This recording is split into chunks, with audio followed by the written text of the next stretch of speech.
అమృతాత్మ స్వరూపులైన మీ అందరికీ మీ తల్లి అవ్యాజ్యమైనటువంటి మాతృప్రేమనందిస్తూ శ్రీ సూక్తంలో 14వ శ్రీకళామంత్రం ఆర్ద్రాం యఃకరిణీం యష్టిం సువర్ణాం హేమమాలినీం సూర్యాం హిరణ్మయీం లక్ష్మీం జాతవేదో మమావహ.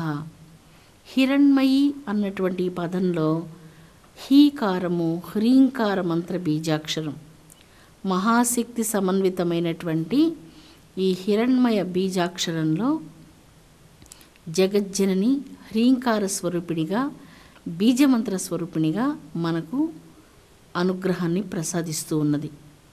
సకల దేవీ దేవతల యొక్క తేజస్సునంతటినీ తన యందు ధరించినటువంటి స్వయం తేజోమయ స్వరూపిణి, కోటి వెలుగులను తనలో నింపుకున్నటువంటి తల్లి, స్వయం జ్యోతి ప్రకాశ స్వరూపిణి శ్రీమన్నారాయణి.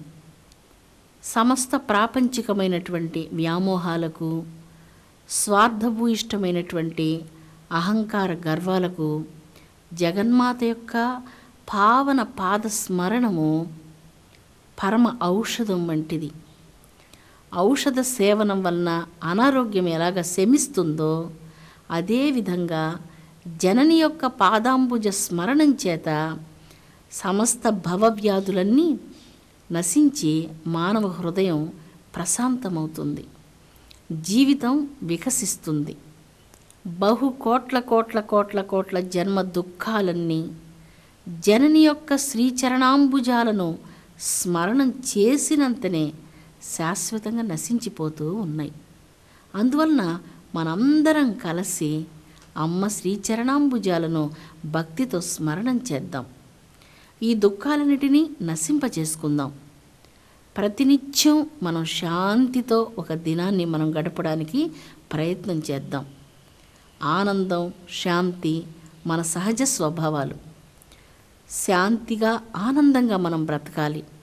అలా బ్రతకాలి అంటే దినాన్ని మనం దైవ ప్రార్థనతో ప్రారంభం చేయాలి. సుప్రభాత సమయాన్ని దైవ ప్రార్థనతో ప్రారంభం చేసినప్పుడు ఆ దినమంతా మన హృదయం ప్రశాంతంగా శక్తి సమన్వితం అవుతుంది. ఉదయాన్నే మనం ప్రాపంచిక విషయాలతో, ఇతరత్ర విషయాలతో ప్రారంభం చేసినప్పుడు అశాంతిగా, కోపతాపాలతో ఇలాగ చికాకుగా గడుస్తుంది.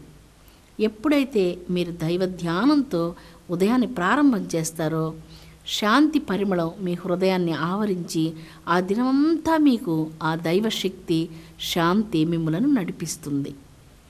సకల దేవతల యొక్క తేజస్సుతో శ్రీంగర్భితమైనటువంటిది జగన్మాత స్వయం ప్రకాశమానమైనటువంటి తేజోమయ శరీరం.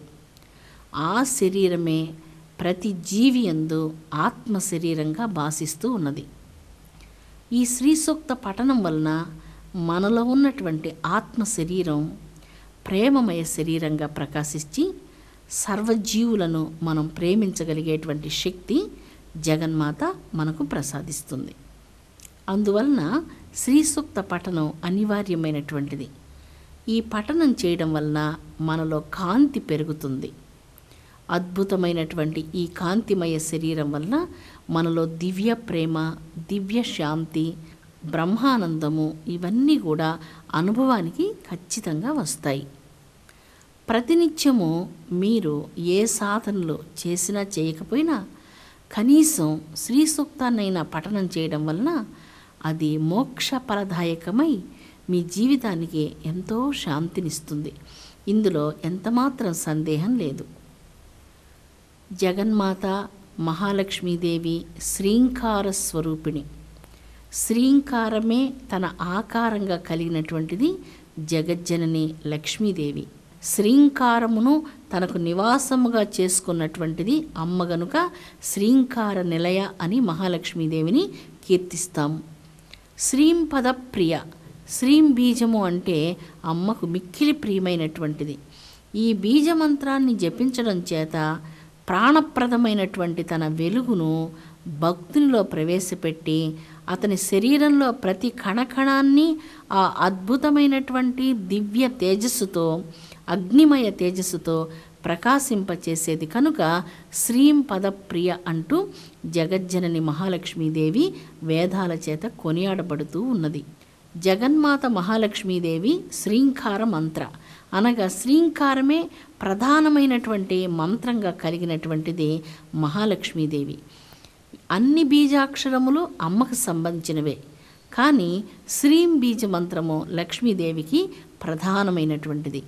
ఈ శ్రీం బీజ మంత్రాన్ని జపించి అమ్మకు నైవేద్యం చేసినప్పుడు బీజమంత్రయుక్తంగా చేయబడినటువంటి నైవేద్యాన్ని దైవం ఖచ్చితంగా స్వీకరించి తీరుతుంది. అందుకే ఏ ఏ దేవతలకు వారికి సంబంధించినటువంటి ప్రధాన బీజమంత్రాలను జపించి నివేదన గావించినప్పుడు ఆ నివేదన ఎటువంటిదైనా ఫలమైన, పత్రమైన, పుష్పమైన, జలమైన స్వీకరించబడుతూ ఉంటుంది. జగన్మాత అయినటువంటి మహాలక్ష్మీదేవికి మీరు ప్రసాదాన్ని నివేదన చేసినప్పుడు, శ్రీం బీజయుక్తంగా ప్రసాద నివేదన గావించబడినప్పుడు అమ్మ ఆ ప్రసాదాన్ని ఖచ్చితంగా స్వీకరించి తీరుతుంది. శ్రీంకారమే తనకు గుర్తుగా కలిగినటువంటిది జగజ్జనని.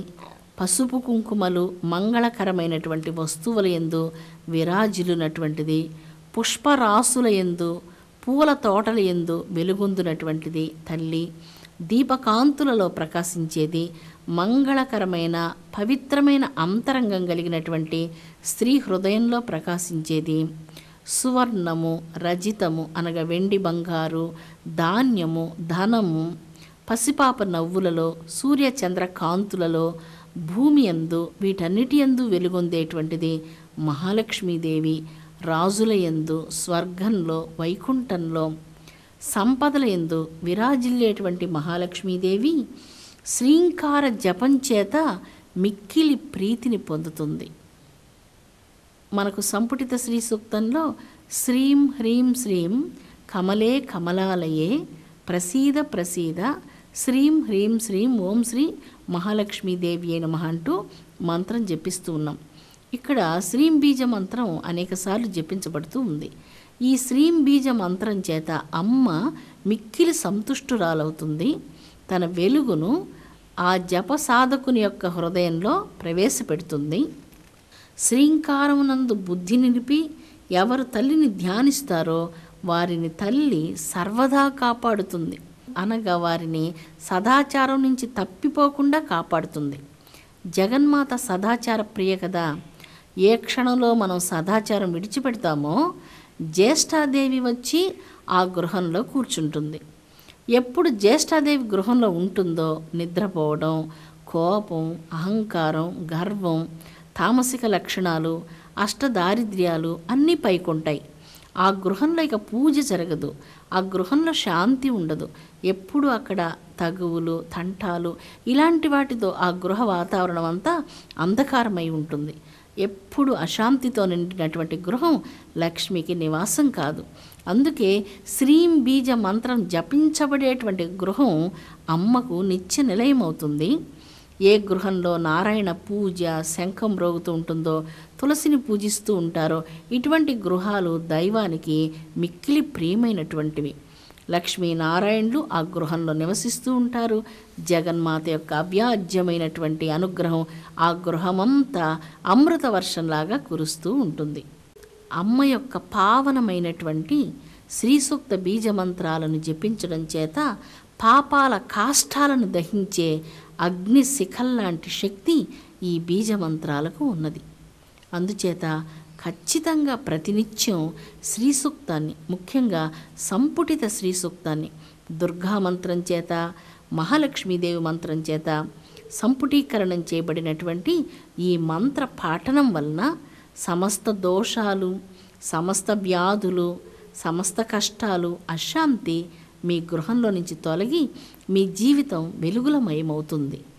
శాంతి, ఆనందం మీ హృదయంలో నిండుగా అమృత ప్రవాహాల్లాగా ప్రవహించడం ప్రారంభిస్తాయి. బ్రహ్మతేజో ప్రధాయిని అయినటువంటి తల్లి ప్రసన్నురాలైతే మనోవాక్కాయ కర్మలతో మానవులు చేసేటువంటి సమస్త దురితాలు అమ్మ యొక్క స్మరణం చేతనే దూరీకృతమైపోతాయి. అటువంటి పావనమైనటువంటిది అమ్మ యొక్క దివ్య నామస్మరణం. అమ్మ అనుగ్రహించినటువంటి భక్తుడు నిత్యముక్తుడవుతాడు. అటువంటి భక్తుని యొక్క పాదధూళి సోకినంతనే భూదేవియే పవిత్రురాలవుతుంది. ఆ పావనమైనటువంటి భక్తుని యొక్క పాద స్పర్శకు నదీనదాలు, సాగరాలు, పంచభూతాలు సైతము పావనమవుతాయి.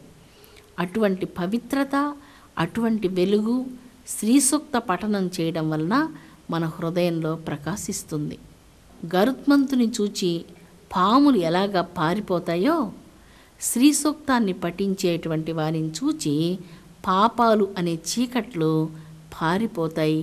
మన హృదయమంతా కోటి వెలుగులమయంగా భాసిస్తుంది. అమ్మ దివ్య హస్తాలు పరమ పావనమైనటువంటివి. అమ్మ హస్తాలు స్వయంగా ఆకాశంలో ఎంత విచిత్రాలు చేశాయో చూద్దామా?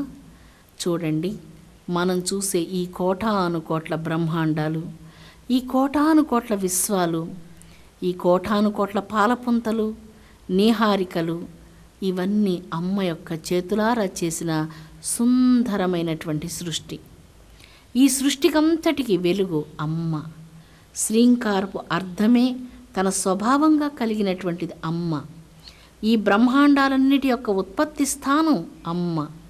అందుచేతనే సర్వతేజస్సుల యొక్క మంత్రగర్భితమైనటువంటి పవిత్ర మంత్రము శ్రీంకారం. శ్రీ అనగానే పరమపావనమైనటువంటిది, వెలుగుల స్వరూపమైనటువంటిది అని అర్థం. శ్రీంకారపార్థమే తన స్వభావంగా కలిగినటువంటిది. శ్రీంకారానికి ఉత్పత్తి స్థానమైనటువంటిది అమ్మ. సకల తేజస్సుల మంత్రగర్భితమైనటువంటి పరమ పావనమైనటువంటి వెలుగులకు మూలమైనటువంటిది అమ్మ. శ్రీంకారం పీఠంగా కలిగినటువంటిది, ప్రతి బ్రహ్మాండంలో విరాజిల్లేటువంటిది అమ్మ. శ్రీంకార బీజమంత్రం చేత తెలియతగినటువంటిది ఆ అమ్మ యొక్క దివ్య తేజస్సు. శ్రీంకారం చేత ధ్యానించబడేటువంటిది శ్రీమన్నారాయణి, శ్రీ మహాలక్ష్మీదేవి. ఈ అజాండ బాండాలన్నిటినీ అమ్మ సృష్టించినటువంటిది. కష్టపడి పనిచేసే చేతులు చాలా గొప్ప చేతులు. ఆ చేతులను మన కన్నులకు అద్దుకోవాలి. కష్టపడి పనిచేసే చేతులకు పని చూపించిన చేతులు ఇంకా గొప్ప చేతులు. ఈ ప్రపంచంలో ఉన్న మానవులందరికీ, ప్రతి జీవులందరికీ కష్టపడి పనిచేసేందుకు వెనక మరొక దివ్య అభయహస్తం ఉన్నది. ఆ అభయహస్తం అమ్మ అభయహస్తం. అమ్మ అభయహస్తం కూడా ఖాళీగా ఉన్నట్లు కనపడటం లేదు. ఈ అజాండ భాండాలన్నిటినీ సృష్టిస్తూ ఈ జీవకోట్లందరికీ అన్నపూరణి అయి అన్నప్రసాదాన్ని ప్రసాదిస్తూ అందరికీ వెలుగునిస్తూ అమ్మ చేతులు కూడా కష్టించి పనిచేస్తూ ఉన్నాయి. అమ్మను మనం స్ఫూర్తిగా తీసుకొని మన సోమరితనాన్ని మనం ప్రక్కన పెట్టాలి. నిరంతరం మనం నిష్కామంగా కర్మయోగం చేయాలి. మనోవాచామ గోచరమైనటువంటి అమ్మ యొక్క దివ్యపు ఆ శ్రీంకారపు వెలుగులో మనం నిండిపోవాలి. అనంతమైన ఆ వెలుగులో లోకాల కోట్లన్నీ అణువుల వలె, రేణువుల వలె తిరుగుతూ ఉన్నాయి. ఈ బ్రహ్మాండపు కోట్ల గమనాలన్నిటినీ నియంత్రణ చేసేటువంటి కన్నతల్లి అమ్మ. శ్రీ సూక్త తత్వ చింతన చేత జీవుడు పరమ పురుషార్థాలకు తానే పరిపూర్ణమైనటువంటి స్థానమవుతూ ఉన్నాడు. అమృతాత్మ స్వరూపులారా, మనందరి హృదయాలలో శాశ్వతంగా ఈ అంధకారం నశించి మన హృదయం కోటి వెలుగులమయంతో ప్రకాశించునుగాక. విశ్వశాంతి వర్ధిల్లునుగాక. ఓం శాంతి శాంతి శాంతి.